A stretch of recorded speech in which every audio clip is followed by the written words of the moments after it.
આ દ્રશ્ય જુઓ। આ ખેતરમાં કપાસનું વાવેતર કરવામાં આવ્યું હતું। કપાસ પણ વધવા લાગ્યો હતો, પરંતુ ઓગસ્ટના અંતમાં મુશળધાર વરસાદને કારણે ગુજરાતના આ સૌરાષ્ટ્ર વિસ્તારમાં આકાશી આફત આવી અને પાક નાશ પામ્યો। સૌરાષ્ટ્ર કપાસનું હબ છે। મોટાભાગના કપાસના પાકને 70થી 100% નુકસાન થયું છે।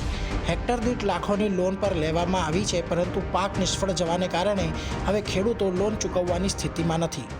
આમ જોઈએ તો કપાસનું સદંતર નિષ્ફળ ગયો છે, કારણ કે અતિશય વરસાદના કારણે કપાસનો પાક હાવ ફેલ થઈ ગયો છે, ઊભો સુકાઈ ગયો છે, વિકાસ અટકી ગયો છે।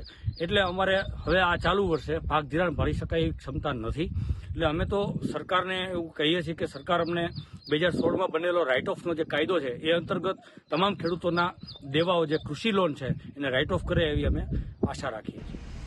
કોટન એસોસિએશન ઓફ ઇન્ડિયાના જણાવ્યા અનુસાર ગુજરાત સહિત સમગ્ર દેશમાં કપાસના ઉત્પાદન અને વાવણી પર નજર કરીએ તો ગુજરાતમાં ગયા વર્ષે 92 લાખ ઘાસડીનું ઉત્પાદન થયું હતું, જ્યારે આ વર્ષે 75 લાખ ઘાસડીનો અંદાજ છે।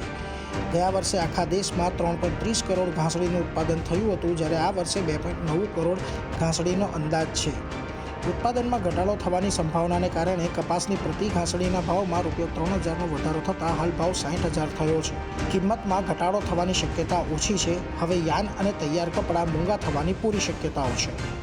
વધારામાં જે હાલમાં જે અતિશય વરસાદ પડવાના કારણે પણ અંદાજે લગભગ 5% જેવું નુકસાન થયું છે। આના કારણથી ઉત્પાદન થોડું ભારતમાં ઓછું રહેશે। વધારામાં સરકારે આ વખતે MSP ઓપરેશનમાં પણ ભાવ વધાર્યા છે। એના કારણથી ભારતમાં રૂની કિંમતો ઇન્ટરનેશનલ પેરિટીની કમ્પેરિઝનમાં ઘણી ઉપર રહેશે એવી શક્યતા છે, જેના કારણે યાનના ભાવ અને ફાઇનલી ગાર્મેન્ટના ભાવ પણ ઊંચા રહેવાની શક્યતા છે।